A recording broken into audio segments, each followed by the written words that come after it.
আব্বা, আমি বিশুকে নিয়ে একটু জঙ্গল পরিদর্শন করতে যাব। জঙ্গলে তো যাবি, ওখানে সাপ পশু পাখি, ওখানে যাও কি তো ঠিক হবে? না না, সে তো বিশু থাকবে, আমার কিচ্ছু হবে না। এই বিশু, একটু দেখে শুনে যাবি, আর আমার ওই বড় বন্দুকটা হাতে করে নিয়ে যাস।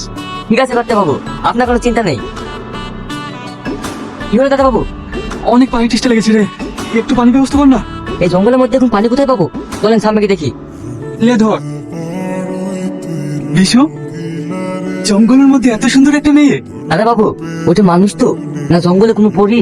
আপনি যান, আমি যাব না। চ। আপনি আগে চলুন। আপনারা কারা? এই গভীর জঙ্গলে আপনার দেখে দেখে তো মনে হচ্ছে কোনো ভদ্র ঘরের ছেলে।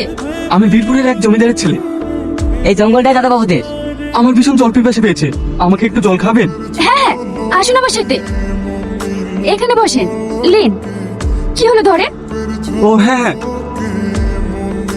এই জঙ্গলের মধ্যে তুমি একা থাকো? না না, আমি একা না, আমার একটা ছোট বোন আছে। আর কেউ থাকে না? না, কেন, তোমার বাবা মা কেউ নেই? আমাদের আপন বলতে এই পৃথিবীতে কেউ নেই। তুমি যদি কিছু মনে না করো তাহলে তোমাকে একটা কথা বলতাম। বলেন। তোমাকে আমার খুব ভালো লেগেছে, আমি তোমাকে বিয়ে করে বাড়ি নিয়ে যেতে চাই। তুমি যাবে আমার সঙ্গে? তা কি করে সম্ভব? আপনি একটা জমিদারের ছেলে, আর আমি সামান্য একটা জঙ্গলের মধ্যে থাকি, আমার তো কিছুই নাই। তাতে কি হয়েছে, আমার তোমাকে অনেক ভালো লেগেছে, তুমি যাবে আমার সঙ্গে? কিন্তু আমার বোন, ওর নাম মিনা। বুবু, এনারা কারা? আমি এই গ্রামের জমিদারের ছেলে। তোমরা যে জঙ্গলটায় বাস করছো, এই জঙ্গলটা তো দাদা বাবুদের। ঠিক আছে বাবু, আপনারা যদি বলেন তাহলে আমরা এখান থেকে চলে যাব। হ্যাঁ হ্যাঁ, যেতে তো তোমাদেরকে হবে।